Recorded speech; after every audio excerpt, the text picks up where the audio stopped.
Shri Swami Samarth Austro remedies हबमध्ये आपले स्वागत आहे। आज आपण अक्षय तृतीयेविषयी माहिती जाणून घेणार आहोत।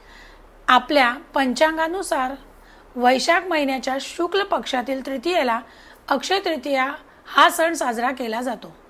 शास्त्रात अक्षय तृतीयेला युगाती तिथी असे म्हटले जाते। या दिवशी सत्ययुग आणि त्रेतायुग सुरू झाले असे मानले जाते। तसेच अक्षय तृतीयेच्याच दिवशी भगवान परशुराम यांचा अवतार झाला होता अशीही मान्यता आहे। त्यामुळे अक्षय तृतीयेला धार्मिक दृष्टिकोनातून खूप महत्त्व आहे। या वर्षी अक्षय तृतीया हा सण शुक्रवार 10 मे 2024 रोजी साजरा करण्यात येणार आहे। या दिवशी सुरू केलेल्या कुठल्याही कार्याचा क्षय होत नाही असे म्हणतात।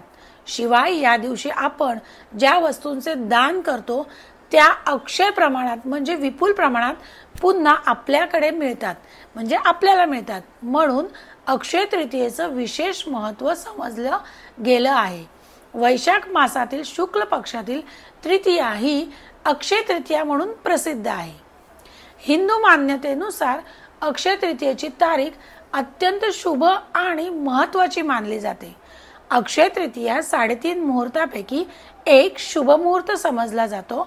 त्यामुळे या दिवशी कोणतेही शुभ कार्य करण्यासाठी मुहूर्ताचा विचार करावा लागत नाही।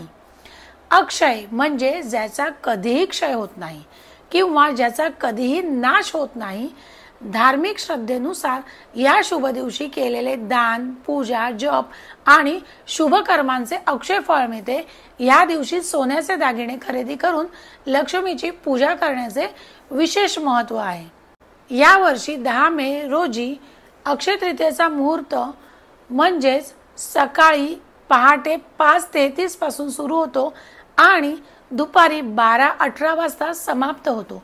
त्या दिवशी पूजेचा शुभ मुहूर्त 6 तास 44 मिनिटे आहे। याच दिवशी भगवान व्यास यांनी महाभारत ग्रंथाची रचना करायला प्रारंभ केला आणि त्याचे लेखनिक म्हणून गणपतीने काम केले अशी आख्यायिका प्रचलित आहे।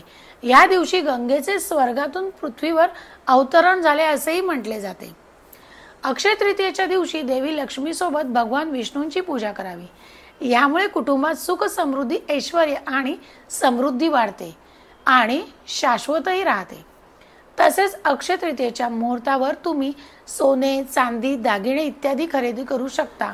अक्षय तृतीयेच्या दिवशी घर, प्लॉट, जमीन, फ्लॅट, वाहन इत्यादी गोष्टींची खरेदी ही फलदायी ठरते।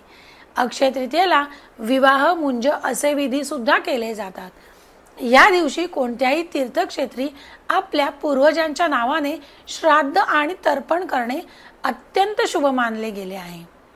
त्यामुळे तुम्हीही तुम्हाला जे शक्य असेल ते दान करा आणि जे जमेल ते खरेदी करा, कारण की सध्या सोन्याचे सुद्धा भाव भरपूर वाढलेत। त्यामुळे आपल्या ऐपतीनुसार सोने, चांदी जो कोणता धातू जमेल तो खरेदी करा। धन्यवाद।